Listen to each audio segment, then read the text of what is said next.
Welcome to the Taproxy Method, creating confident learners.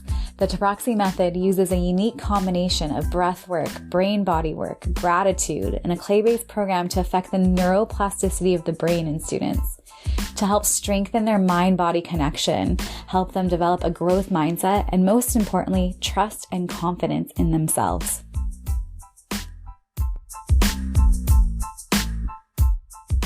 Make sure to hit the subscribe button so you don't miss any episodes. One way to support the Creating Confident Learners podcast is to leave a 5-star review and written review anywhere you listen to it. Thanks so much, and let's get started. Because in academics, there's going to be information that doesn't make sense to all of us. And so helping them through this process to really, really not cover up, but to really, truly listen, to have the ears to hear so that they can learn to the best of their abilities is so, so important.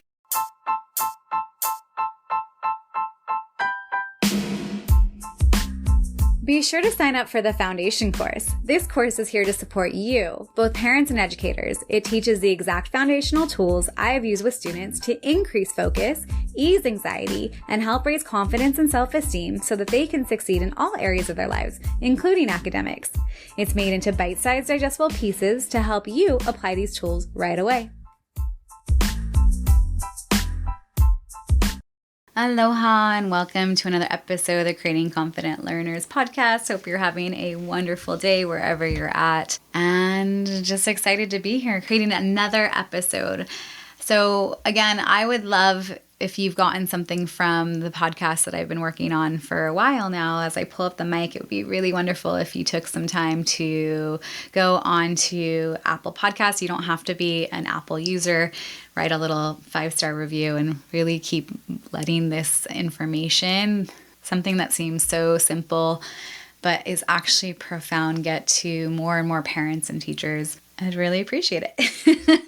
So what's been coming up lately? So I'm usually pulling up the mic to see, talking about things that are happening with the students that I have in this school year. And unfortunately, I've had a couple of kids who are covering up, not truly understanding stuff, not really being open to truly listening to solve the problem at hand, the lack of understanding in just particular math concepts or concepts in general.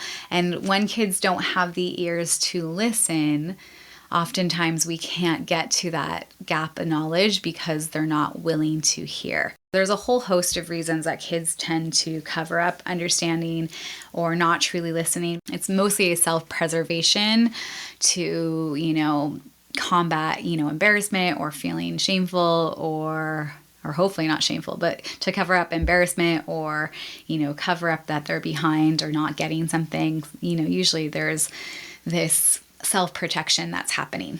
So when we talk about academics, it has an upward trajectory and naturally builds on prior mastery of concepts, especially in the subject of mathematics. When I think about teaching kids who are behind, it's all about teaching directly to what they need, whether it's focus, whether it's dealing with behavior problems, whether it's dealing with gaps in knowledge, and going directly to those holes, directly to the tools that they need to become the best learners possible for them. And I've been noticing that some of my students that are faltering in school when school gets harder consistently have some of the same characteristics. They tend to cover up that they actually don't really understand something. They tend to rush through assignments. They won't pause or slow down or stop to truly listen and or get rather defensive or upset when they get something wrong. And all of these are symptoms of the root cause of gaps not being addressed fully. And they're all self-defense mechanisms. But also, when kids are doing this, they're really lacking a truthfulness or honesty with themselves. And so when we are not truly willing to look at something that is hard or that we don't understand or that we need to change in life or in school, there's no way to fix it when there is denial. It's impossible to help children succeed and get better at something when they cover up what they don't understand. They aren't honest about it. They won't actually listen. And, I get to work one-on-one, so I get to see what they are getting and not getting and doing. But in a group setting, kids can get really lost if they're not advocating for themselves or they're not, asking for the extra help when they are struggling, because they're not going to struggle on everything. But when those things come up, we want the tools to do that as well. And oftentimes they are embarrassed because these skills are things that they should have, right, in quotes, learned already, and their peers and classmates have mastered it. They're moving through the material quickly. They're not making those types of mistakes.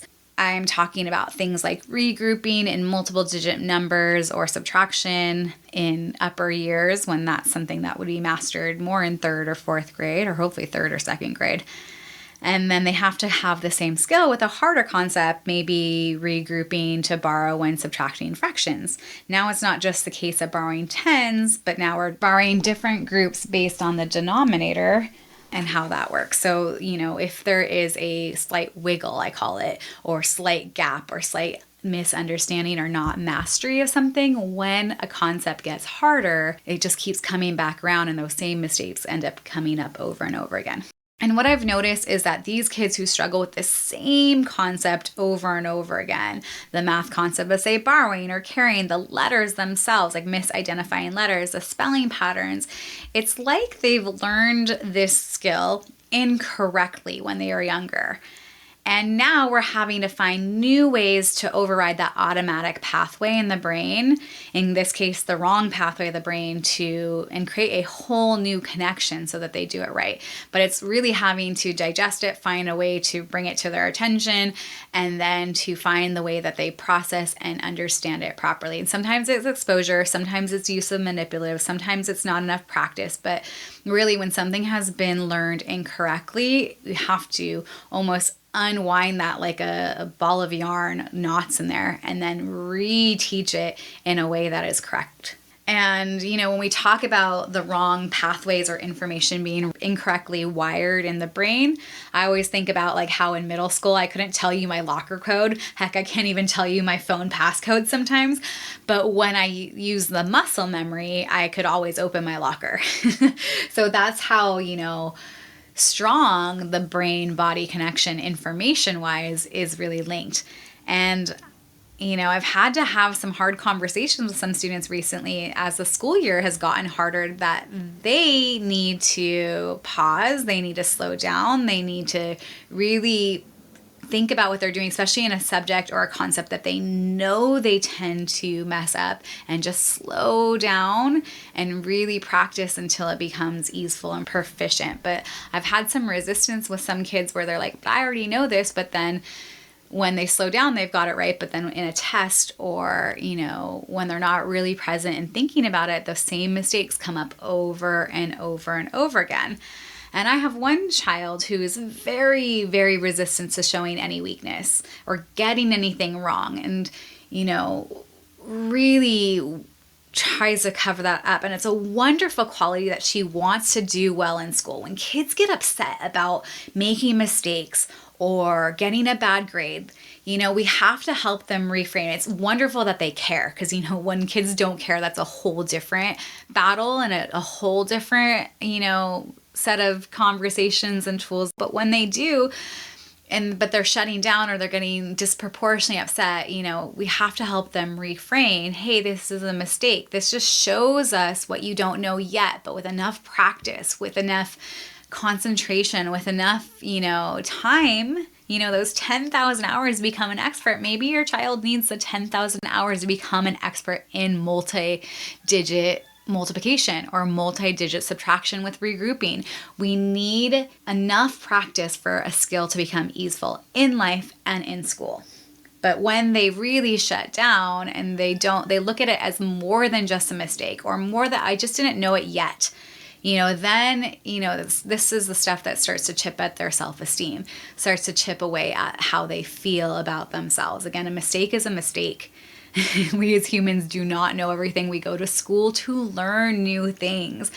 But when they shut down, when they get super frustrated, when they're super hard on themselves, it's also a hindrance to growing as a student. And when she won't actually listen to how to do things correctly or rushes through things, nothing gets resolved. For us to truly learn, it's often having the ears to listen to actually what is going on and not necessarily how we think it should be, right? A lot of times we can't change anything in life if we're not willing to look at it or to really hear what needs to be different in order for it to be better. And same with the kids who will not listen, who have convinced themselves that they know something when they're showing over and over again that they're missing it. They need to open their ears and really hear what the problem is, hear what the mistake is, so that it can be redirected, so it can be practiced, so it can be learned. The number of times that kids come to me doing a math problem wrong or a concept wrong, and they're convinced that that's how they learned it in school, and they're just making these mistakes in front of me, only to go back to school and go, oh yeah, you were right. I didn't hear, learn, remember, understand all the steps that I was supposed to do. And, it's fine, but it also makes it harder to teach concepts correctly when there's so much resistance. That's the thing about not knowing something well enough yet. All kids will know something well enough with enough practice, enough proficiency, enough scaffolding, enough support.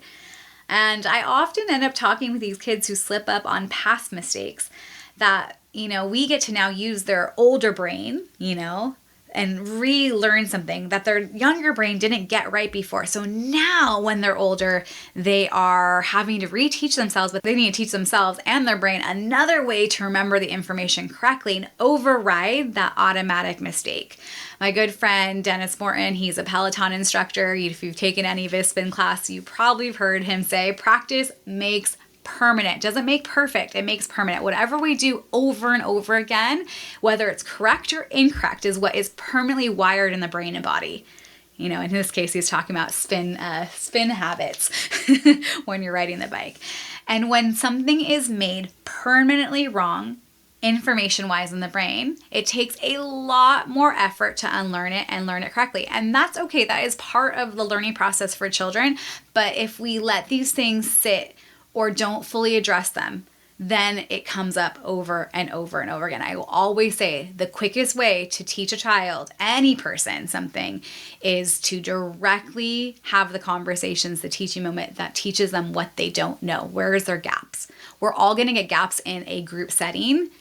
That's just the nature of learning, but it's what have we actually retained? What do we actually need to retain, and go for there. So one of the biggest hindrance to real learning is not truly being willing to listen or not truly looking at mistakes, being willing to look at mistakes together and sitting down and looking at what is so that it can be different.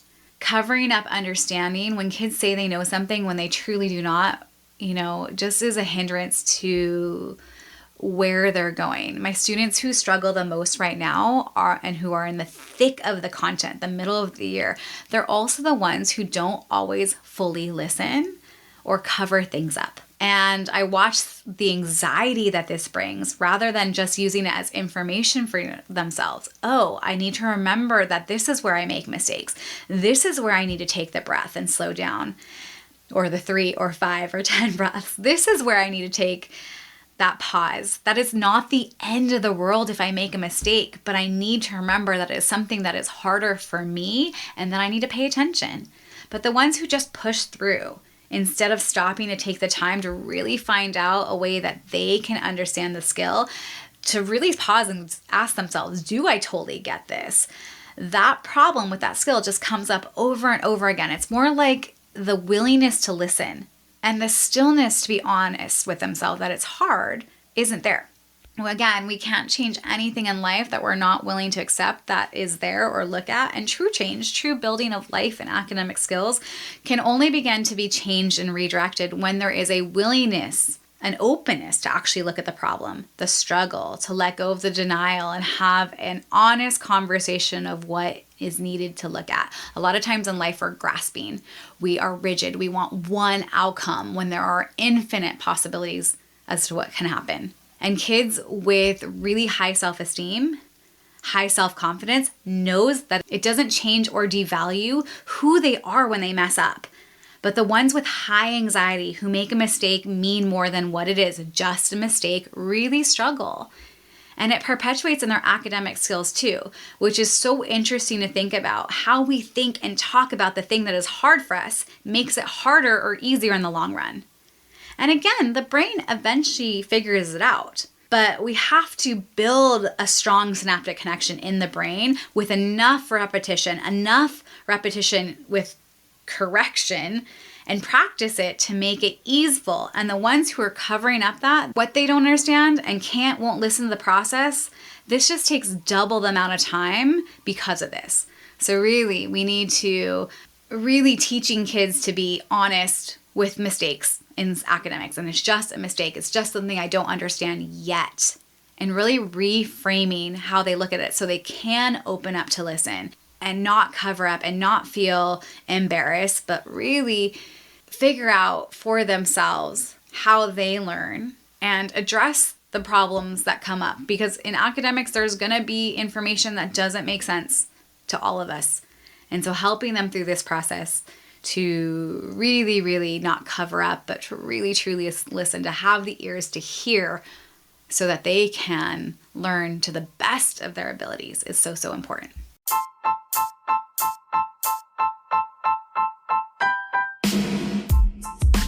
Be sure to sign up for the foundation course. This course is here to support you. It teaches the exact foundational tools I have used with students to ease anxiety and help raise confidence and self-esteem so that they can succeed in all areas of their lives, including academics. It's available as a one-time purchase or as an ongoing monthly subscription with extra group support and monthly live stream. Be sure to sign up for the newsletter to stay in contact. Keep up with the Creating Confident Learners community on Instagram and Facebook at Creating Confident Learners. Have a blessed day and aloha.